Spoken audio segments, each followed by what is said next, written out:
Bonjour à toutes et tous. Je suis très heureuse et honorée d'être la marraine des Journées nationales d'action contre l'illettrisme en Normandie pour cette année 2025. Euh, En tant qu'enseignante, je suis régulièrement confrontée à des élèves qui ont des difficultés de lecture et d'écriture et je me pose souvent la question de leur devenir. Comment s'en sortiront-ils adultes s'ils ne parviennent pas à une meilleure maîtrise de la langue?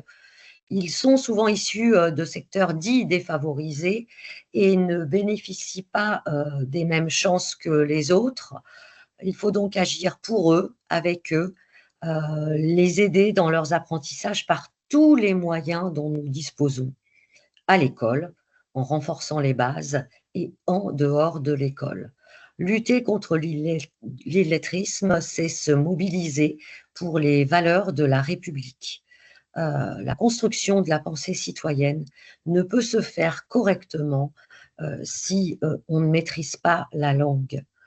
Euh, L'illettrisme reste une réalité silencieuse qui prive encore trop de personnes de leurs droits fondamentaux. Lire un courrier, remplir un formulaire, comprendre un mode d'emploi, accompagner la scolarité des enfants. Ce combat est essentiel. Il touche à la dignité, à l'autonomie, à la liberté de chacun. En tant qu'autrice et lectrice passionnée, je mesure chaque jour la puissance des mots. Je suis convaincue que chacun doit pouvoir y accéder, quel que soit son parcours de vie. Lire les mots pour rêver, s'échapper, imaginer à son tour, lire les mots, se les approprier, développer sa pensée, ses idées, réfléchir aux valeurs pour bâtir ses propres convictions.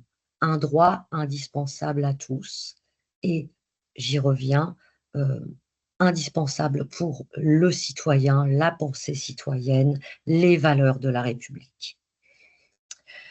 La lutte contre l'illettrisme et l'illectronisme concerne donc toute la société, institutions, associations, entreprises, familles, citoyens. C'est par une mobilisation collective, durable et surtout bienveillante que nous pourrons avancer ensemble.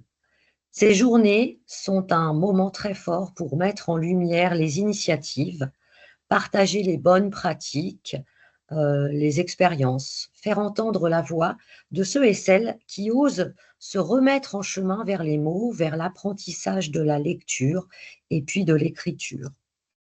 Je veux saluer et remercier les professionnels, les apprenants, tous les acteurs engagés en Normandie par cette belle dynamique.